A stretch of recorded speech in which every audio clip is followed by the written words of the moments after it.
What's going on, guys? I'm back with a brand new series review for you guys. And I just watched The Boys, episodes 5 through 7. Characters of interest: Ryan, Tech Knight, and A-Train. Now, you know there is no first of all, but I have to explain this. Texas just went through a hurricane just a while ago, okay? And that is the reason I haven't put anything out in a little while. There's been no power, obviously.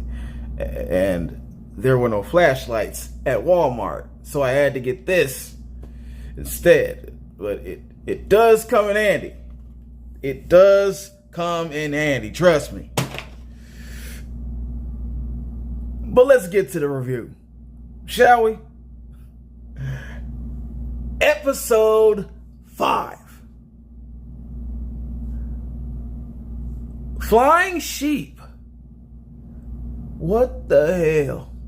What in the damn hell was going on in that episode with the flying sheep? Now, I was a little prepared because I've already seen a video where somebody just explained the entire season 4 because they've seen it already. I was kind of a little irritated with that, but it's okay. I saw a little quick clip of those sheep flying and stuff, and I was like, what does that got to do with the boys or the 7? And then when you watch the episode and you have these sheep with fangs hissing and flying all around the barn, and it's almost like I'm watching a parody of something, like a Traumaville movie, Toxic Avenger, or something's going on here. I did not understand whether this was serious or not. Cows had it. Bulls had it. Ducks, right? Oh, the whole farm had V in their blood. And it just seemed like they were vampires to me. All that crap going on. I just couldn't take that seriously. Very entertaining. Very entertaining. And yes, I heard what Frenchie said. I heard what Frenchie said. We caught that. We caught all of that.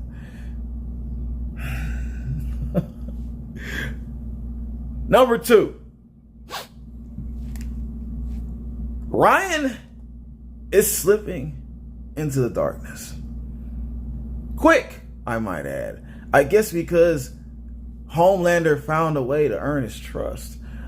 He knew that Ryan had a kind heart, somewhat, way more than a lot of people in this whole entire series. And so he saw the little nerdy guy, or whatever his name is, picking on the assistant over there. He said, "Hey, you wanna go over there? You wanna make this guy pay? He's been harassing this girl for a minute. Why don't we go ahead and make this man pay?" And then they go over there, and Orion says he wants to see her slap that guy repeatedly in the face.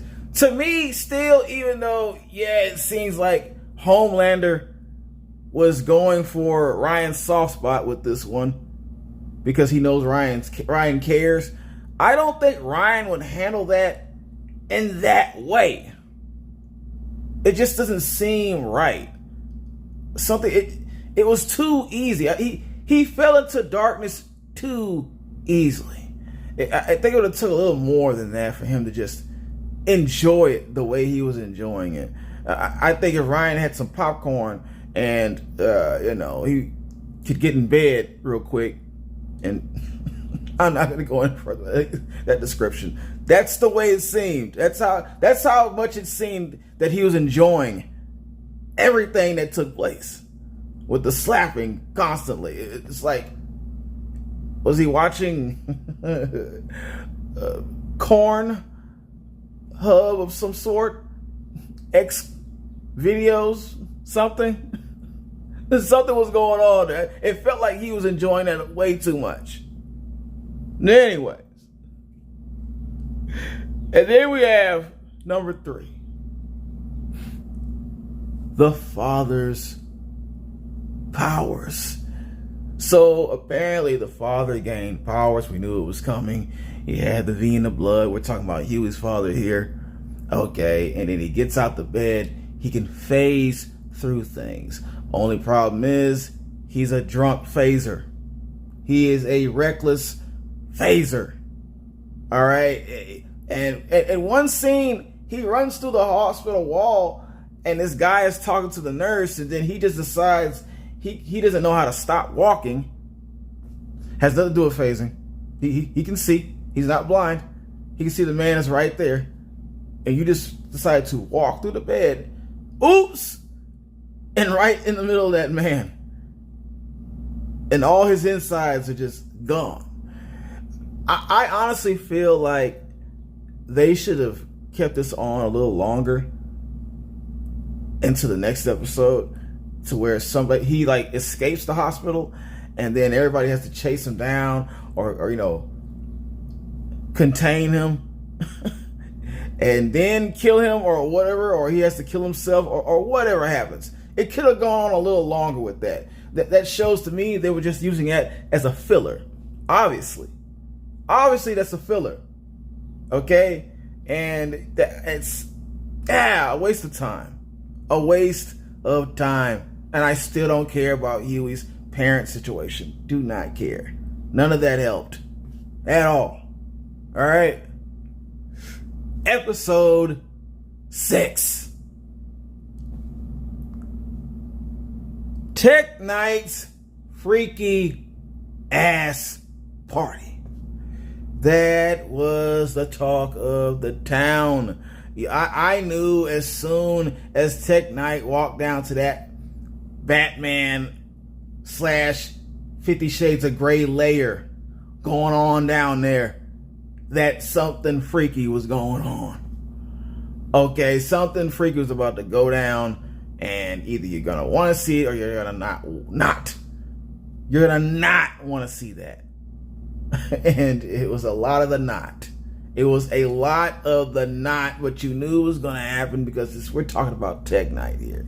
You knew this was going to happen. And then there's Ashley. Ashley was in the mix, and she's a lot more of a freak than we know. She's a lot more of a freak than we knew. With the feet licking and the other stuff, she let Huey smell her sauce, pretty much, you know, without him asking. Huey was a wreck, man. Huey was, I mean, that part, I mean, it is what it is, you know, Ashley. But the other part with Tech Knight wanting to impale Huey with his stuff. Yeah, that's traumatizing. That's very traumatizing. I can understand later on Huey crying about that, but Huey did not even mention, or he didn't mention any why he was crying. He just, you know, he was crying because of what just happened at that layer. Okay, he was crying because of that. But I would have specifically mentioned Tech Knight tried to plug my wounds at the mansion. That's why I'm crying. At least specify why you're crying, why you're traumatized. I think he mentioned Ashley. No, I don't think I think he mentioned Ashley though. Yes, he mentioned Ashley. That's what got me, like, compared to Tech Knight, what? That's what traumatized you? It made me scratch my head. Like, where is his priorities here? You can't be serious. Tech Knight was going to drill holes in you and do something you would never recover from. And you cared about what Ashley was doing? Hey, whatever, man.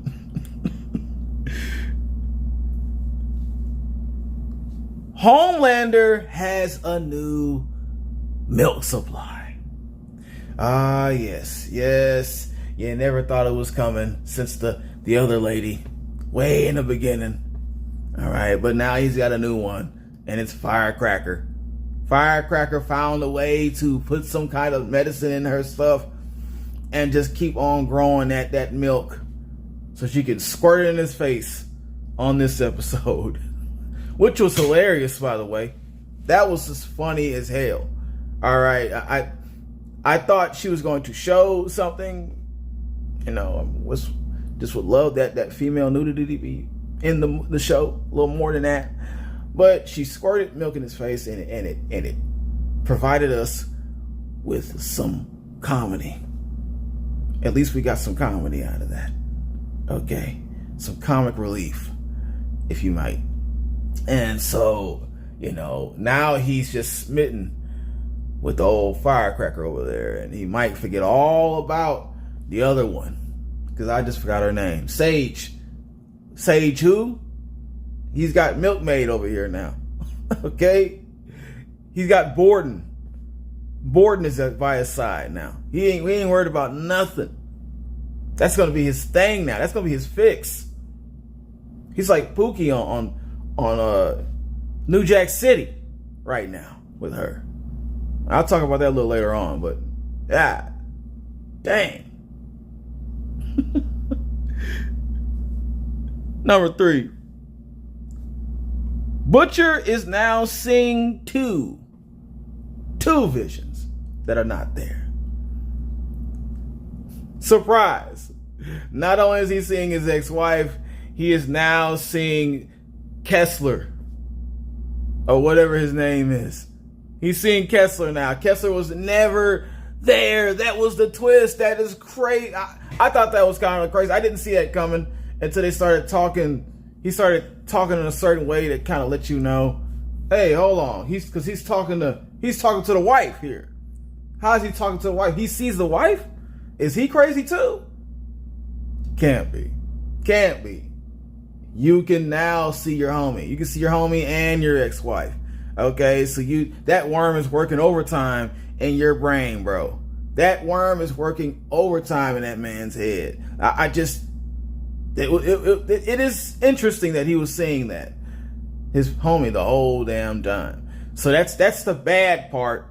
And then the wife is like the angel on his shoulder, and Kessler is the devil on his shoulder, apparently, in this situation. And so after a while, we don't even see the wife anymore. I guess we know what time it is, right? Episode 7. Why didn't they just kill the Deep? In this episode, they plan an ambush. Homelander tells the Deep and the new Noir to go attack the boys immediately.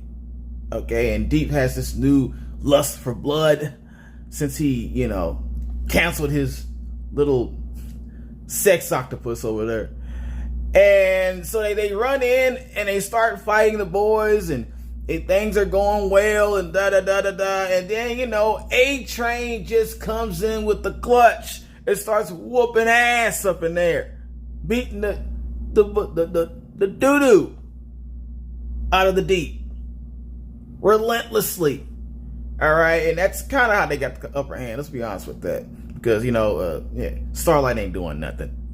Where's her powers at? But she fought. She grabbed the man by the gills. She did her thing. But when she did that, she body slammed him until she put a weight on this man's face, and that's all she did. You left this man breathing.